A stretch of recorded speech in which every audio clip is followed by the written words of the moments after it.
Raider Nation. Raider Nation. Raider Nation. Raider Nation. This is your president speaking.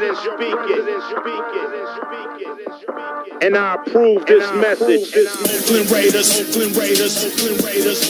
Just win, baby, win, baby, win, baby. We are the Oakland Raiders, Oakland Raiders, Oakland Raiders.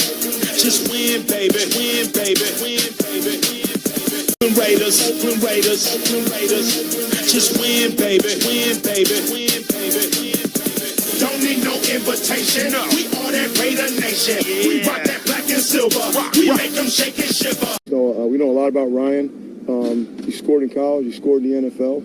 And he's competing his rear end off over there at wide receiver. And all those guys are really doing a good job of competing at the end of practice, working on their catches, working on their hands, working on their body position. So I'm excited about preseason start. What made him someone that you guys wanted to go after?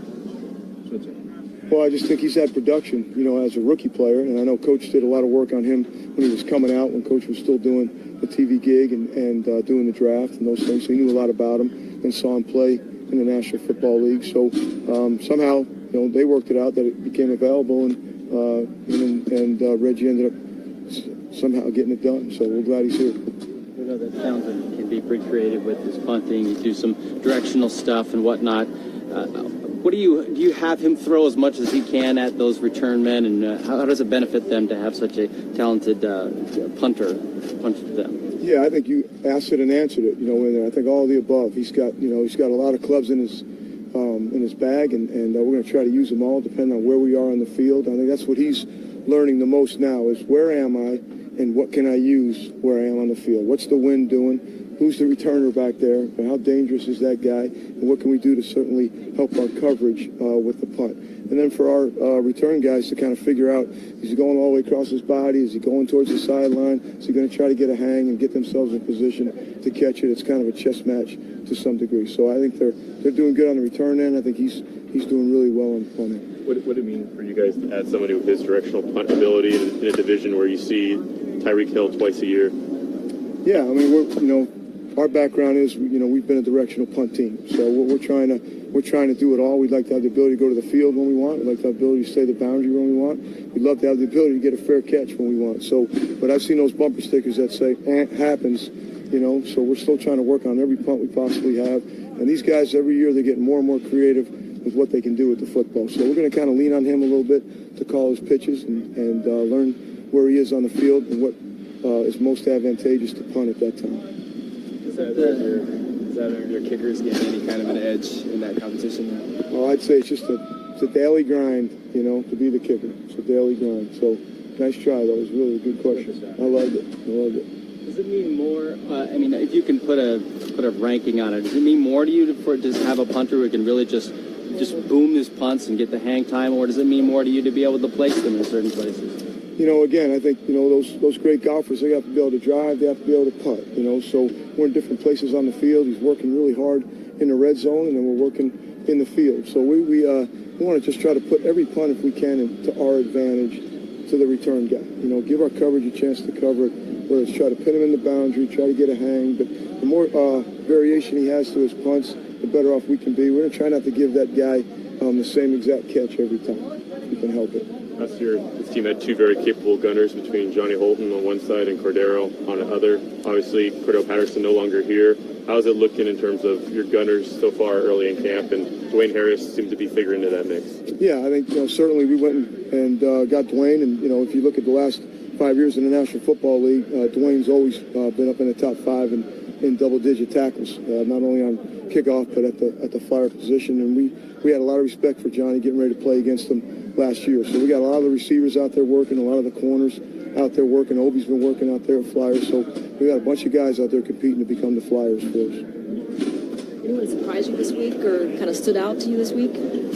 I'd say the one young guy in Levitt is we're putting him in a lot of positions, and he's doing a lot of good things for us as a young player. And Arden Key has kind of moved around on the punt and doing a good job. And then I call him Big Shaq for us. 91 is we put him in a lot of different positions, and he's responded really well also. Jason Kabinda, undrafted rookie linebacker. He's going to be trying to obviously earn a spot somehow through special teams ability, like a lot of guys this preseason. How important for a young player to show he can contribute on special teams, and what does the preseason mean for a guy like that? Yeah, I think again, all of the above. All of it's vital, and Kabinda's a guy we're playing on both sides of the punt team, and he's responded well. He's real smart. He's real physical. For us, it all starts in punt. We're trying to find the best box players, those 6 guys that can play guard, tackle, and wing for us on punt. It's kind of the all-trust team, to be able to protect the punter. So we've played him on both sides now. He's responded well to that. And I think the preseason game is going to show a lot. A lot of those young guys are going to play a lot of football for us in the kicking game. And they're going to play on offense, and they're going to play on defense. Turns into a high school game to some degree. So they'll kind of show us a lot about their will when the preseason games start. What's made Switzer such a good returner? Sorry. What's made Switzer such a good returner in the past? Is it his vision? Is it his speed, quickness? What really stands out? Switz just has the ability to make people miss in space, and those guys that have been really good at it. I think he's got 7 career touchdowns in college football, and he hit one last year in pro football. Some of those guys that can score, they have a sixth sense to them. And usually if they can make the first one miss and they understand the return, they can get themselves back and help out the blocks. They're in control of really all the blocks as well, bringing all the blocks to them and then setting them up. He just has a sixth sense for it. He's done it a long time, and he's scored a lot of touchdowns. So. How much role has Eric Harris had on the special teams this year, and how long do you expect to be without him? Yeah, I don't know how long we're without him. That's not in my deal. He actually practiced through yesterday with the hand, and he's vital for us right now. He's another guy that we were playing against last year that we respected and we were worried about. We had to have a plan for him. He wore 41 last year, and now he's our personal protector on the punt team. And he's playing in every phase, and I know he's working his butt off on defense, and he's climbing the charts over there as well. So he's vital for us, and depending on what his status ends up on defense, it'll be how much we use him and where we use him. So, but he's really had a great camp. That's good. All right. Thank you. Good. Thank you. Let's get right into it. Expectations this year, man. I mean, we just had Derek Carr on, your quarterback. What can we expect from this offense with you two? One of y'all want to take it? I mean, we just come out to work every single day. We're working really hard. Coach Gruden has installed a lot of good plays for us. So I think you can come out and expect 2 guys who are going to work hard as an offense, going to work hard. He's emphasizing running the ball. So just a hard-nosed offense. How have you guys complimented each other? I mean, obviously, Jordy, you've been in the league a while. You've seen some things. What can you teach young pup over there, Amari Cooper? I think we're still working on that. I think for both of us, I think different situation for me, obviously, but we're both learning a new offense. Mm-hmm. So once we're both able to get that down, then we're able to look at the details of it, the nuances, and I think you can see more of that come game plan time or once we get farther into camp. We haven't obviously done much competitively, offense versus defense, to really be able to, pick off of each other, what he does, what I do, what we've both seen. So I think everything that will happen will just be communication, just having conversations if it's on the practice field after a rep or in meeting rooms or walking down the hallway. How is John Gruden's offense different from where you've been and obviously from years past? It's very similar from what I had in Green Bay. It's the West Coast offense. Everyone has their version of it, though. Absolutely. So some of the terminology is similar. A lot of the routes are the same, just different names. So I've had to try to delete that from my time, so I don't have to do that extra thinking. But it's been a smooth transition with it. What about you, Amari? Same thing.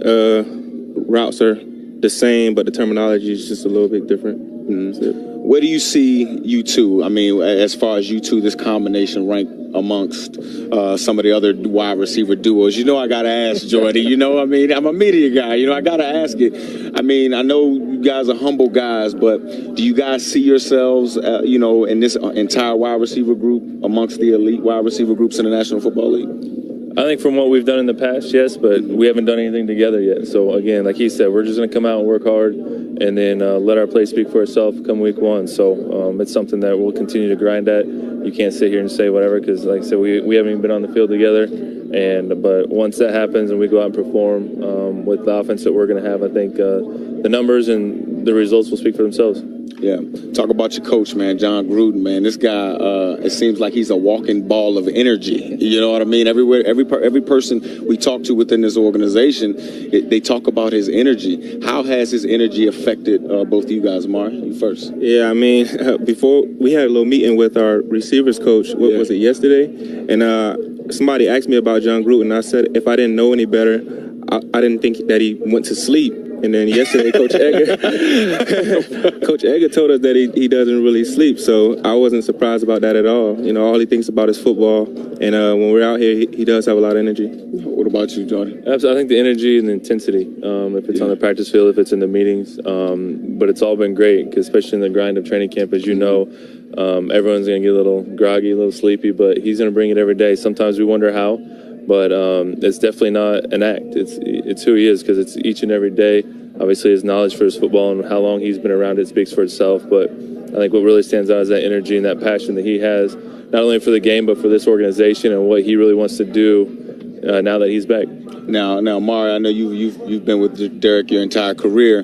Jordy, you've been with another quarterback. You know, I gotta ask it, right?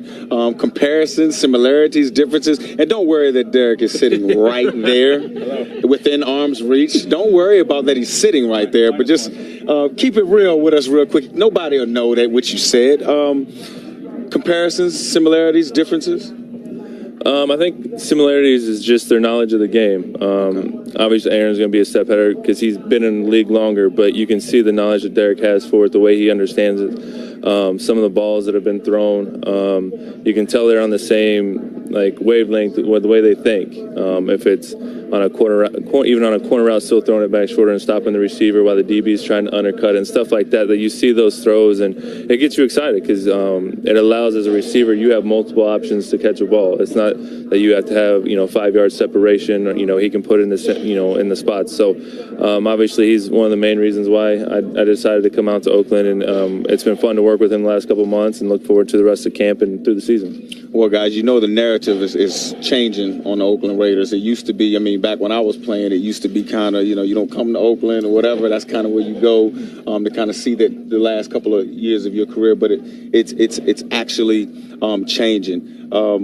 What can you guys do, or what are the expectations this particular year to make sure that this team continue to rise in the National Football League? Amari, you first. Yeah, like I said, we just come out here and work. I don't really get too caught up in the preseason hype. I think everything is about the postseason results. So once you put in the work, everything said and done, just let the results speak for itself. What about you, Jordy? Same thing, because you can talk all you want, but until you go out on the field and do it and win games, win divisions, get in the playoffs, and kind of start making a name for yourselves and the team and whatnot. That, like you said, that's where it matters. So I think for the most part, if you get a team that's winning, everyone's going to want to be a part of winning, and that's what we're trying to get it back to. And honestly, I think a lot of people have forgotten just 2 years ago, which I hadn't. They were, I don't forget what it was, 12-4 is what they ended. Right. They were in a great situation to make a run, and obviously I think Derek got hurt last week or second to last week. So, how quick people kind of forget, which I hadn't, and that's what was something that stuck in my head was how close they were a couple years ago. And, I've been on a team that, it's been consistent but had some up and down years, and then how quick you can get it back. So that's what we're looking forward to.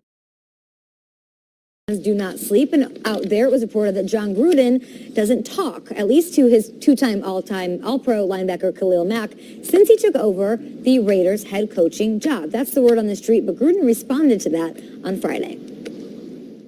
Was that dramatic? Yeah. Really? Consider what's drama. I've talked to Khalil. Those guys aren't always 100% accurate. I talked to Mac when I got the job. I just haven't had a lot of talk with him lately. Not much to talk about right now. Sorry.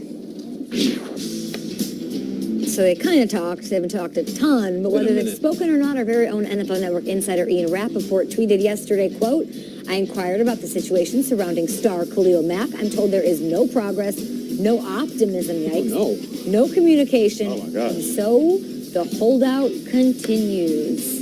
Guys. Sounds like a bad breakup. There were a couple holdouts. Some of them worked themselves out. This one is ongoing. What is your read on this saga? My read is that it's the opposite of what he's going to get, and that's no big deal. Of course, when he does get paid, it's going to be a huge deal. But when it comes to offensive players and defensive players, I look at it completely different. When an offensive player is missing, I don't care if it's offensive lineman, quarterback, wide receivers, running back, I feel like it's a huge deal because these guys have to gain that rhythm within that offense. When you have a player like Khalil Mack, and I'm not saying he's going off of pure athletic ability and he's not a football player of high IQ, but those guys have an easier chance of kind of acclimating to whatever system they're in or whatever rhythm or whatever flow, whatever chemistry that they have. And he's that good of a player. We're talking about one of the best in the game. So for me, it is no big deal. And when he does come back on the field, only thing that's running in my mind is the Mark Morrison song, Return of the Mac. And everybody, just like when you hear that song, you can't help but to nod your head no matter how many times you heard it, no matter where you're at. Just like when he steps on the field, people are going to be nodding their head no matter what time he comes back or where he's at. You'll be like, oh, it's Return of the Mac. And that's going to be him when he gets back on the field. I hope so. You know, we're seeing a lot of this stuff this time of year with the rookies trying to sign their rookie deals. And what happens a lot is the slotting. You know, the 7 pick doesn't want to sign until the 6 pick and the 5 pick. They want to wait. So what I would worry about is if you were to go to Khalil Mack's camp right now, wherever he's hanging out, I think Khalil Mack's sitting back being like, what's going on with Aaron Donald? What's he signing for? What's going on? And then if you're going to go to Aaron Donald's camp and say, what's going on with Khalil Mack? What's he saying? Any progress there? I feel like future GMs will have to look back on this and study the case of McDonald. You know what I'm saying? Because this will not be on the dollar menu. It'll be very expensive, as rare as the ribwich will come up. However, even though they're different positions. I do, because they're both the marquee defensive linemen, pass rushers, want big quarterback money. And I will say, there was all this fear about John Gruden for being gone so long, about being in touch with young players and the sabermetrics, all that stuff. It's not a great look. I mean, a lot has changed since he had guys like Derek Brooks and Charles Woodson back in the day. Khalil Mack is a young dude who probably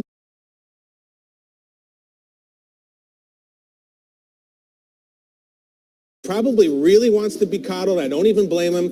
It's not cool to get tough man points and say, I haven't talked to him. It's not really my job. He can talk to Reggie.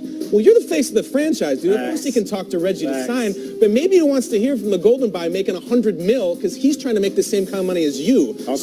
New number, who dis, whatever's going on, I'm sure he can get Khalil's number. I would really like to see Gruden reach out to the young player and make this work. Nate, is there something to this? I sort of had the same feeling where it's like Khalil Mack might not want to hear, I reached out to him when I got the job, like whatever, I'll talk to him later. That might be Gruden's mentality, but millennials, Khalil Mack included, probably wants more from his coach than that. Yeah, 100%. And Kyle, you make a good point. The last time Gruden was coaching, he was with guys who were all the way bought in. Yeah. It was a different mindset. It was a different era. It was a different culture.